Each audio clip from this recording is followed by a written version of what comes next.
Selamat pagi Bapak Ibu dan saudara-saudaraku, apa kabar pagi ini? Semoga kita semua tetap sehat, sudah bangun pagi ini dalam keadaan selamat, tetap semangat dan berbahagia dalam kasih Tuhan kita Yesus Kristus. Puji Tuhan untuk anugerahnya yang baru di pagi hari ini buat kita semua. Senang sekali saya menjumpai Bapak Ibu dan saudara-saudaraku lagi di dalam acara Renungan Pagi edisi 15 Maret, Lukas pasal 11 ayat 37 hingga 39. Ketika Yesus selesai mengajar, seorang Farisi mengundang dia untuk makan di rumahnya. Maka masuklah ia ke rumah itu lalu duduk makan. Orang Farisi itu melihat hal itu dan ia heran karena Yesus tak mencuci tangannya sebelum makan. Tetapi Tuhan berkata kepadanya, "Kamu orang-orang Farisi, kamu membersihkan bagian luar dari cawan dan pinggan, tetapi bagian dalammu penuh rampasan dan kejahatan. Di luarnya bersih, di dalam kotor." Saudara sekalian, apakah yang akan kita lakukan jika sangat terdesak untuk harus segera sampai di tempat tujuan? Lalu ada lampu merah dan jalan kelihatan sepi, tidak terlalu ramai.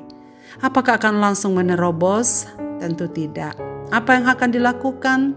Menengok ke kiri, ke kanan, dan ke depan. Cari siapa? Polisi. Jika ada, berhenti. Tetapi jika tidak ada, kemungkinan akan maju terus. Saudara sekalian, ada satu cerita seorang pemuda yang terpaksa menerobos lampu merah. Dan setelah sampai di seberang, ia dihentikan oleh polisi dan mendapat surat tilang. Sang polisi bertanya, "Apakah saudara tidak melihat lampu sudah berganti merah?" Lalu menjawab, "Saya melihat, Pak Polisi." "Lalu kenapa Anda tetap menerobosnya?" tanya polisi dengan heran.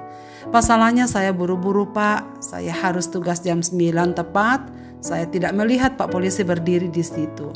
Saudara sekalian, jelas perilaku pemuda ini hanya jika ada petugas, taat kepada lalu lintas. Karena ada yang lihat, karena ada yang berjaga di sana, dan tentu karena takut hukuman tilang. Ketaatan yang sesungguhnya bukanlah karena ada Pak Polisi atau tidak, karena ada surat tilang atau tidak, tapi karena kesadaran untuk taat sebagaimana seharusnya. Suatu ketika Tuhan Yesus diundang makan oleh seorang Farisi di rumahnya. Undangan makan bagi orang Yahudi memang penting. Sebab siapa yang boleh duduk makan bersama dan mana yang tidak boleh, itu menunjukkan satu hubungan yang baik. Makan bersama menunjukkan adanya hubungan yang dekat dan tidak sembarang orang boleh duduk bersama untuk makan. Misalnya saja orang Yahudi tak boleh duduk makan dengan orang-orang yang bukan Yahudi sebab najis. Undangan makan ini berarti mereka menganggap Yesus menjadi bagian dari kelompoknya. Sayangnya pertemuan makan bersama itu dinodai dengan tindakan Yesus dan muridnya yang menyalahi aturan untuk makan bersama dengan mencuci tangan. Ada ritual yang biasa dilakukan jika akan makan, yakni ritual pembasuhan tangan. Orang Farisi harus mengikuti sampai sedetil-detilnya, mulai dari kelingking sampai ke pergelangan tangan, lalu kedua telapak tangan, punggung tangan, terakhir ke pergelangan tangan lagi. Semua harus diikuti, tak boleh keliru.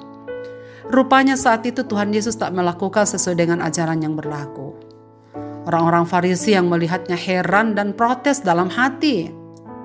Tetapi Yesus mengetahui apa yang ada di dalam hati dan pikiran mereka. Bahwa mereka sedang keberatan dengan apa yang dilakukan Yesus dan murid-muridnya. Itulah sebabnya Yesus mengecam dengan keras.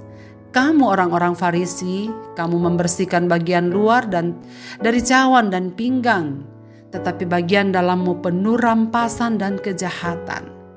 Hai orang-orang bodoh, bukankah Dia yang menjadikan bagian luar, Dia juga yang menjadikan bagian dalam." Apakah maksud dari perkataan Yesus ini?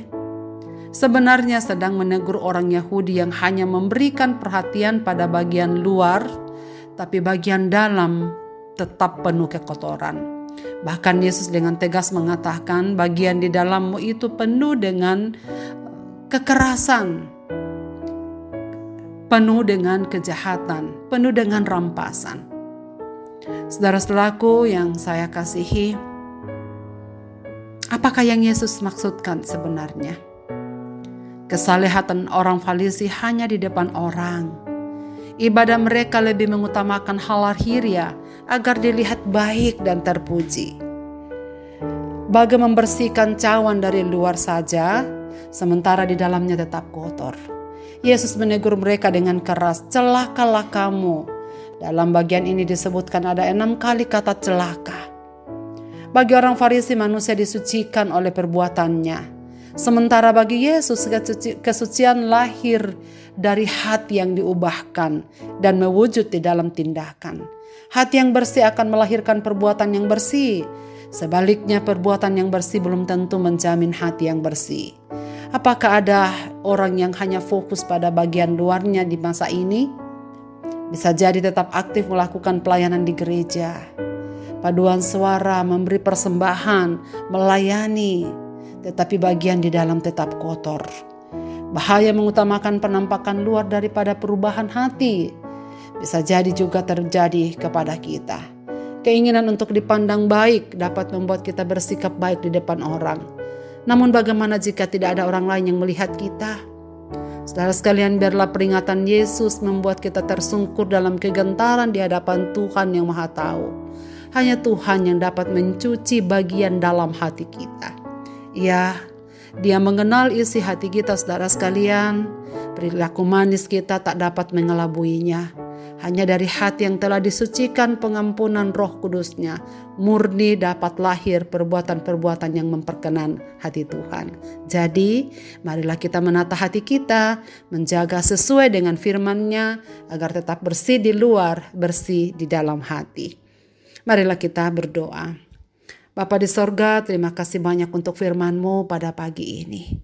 Kiranya Tuhan terus menolong kami, supaya kami jangan hanya fokus memperhatikan bagian luar dari kehidupan kami hanya untuk dilihat orang.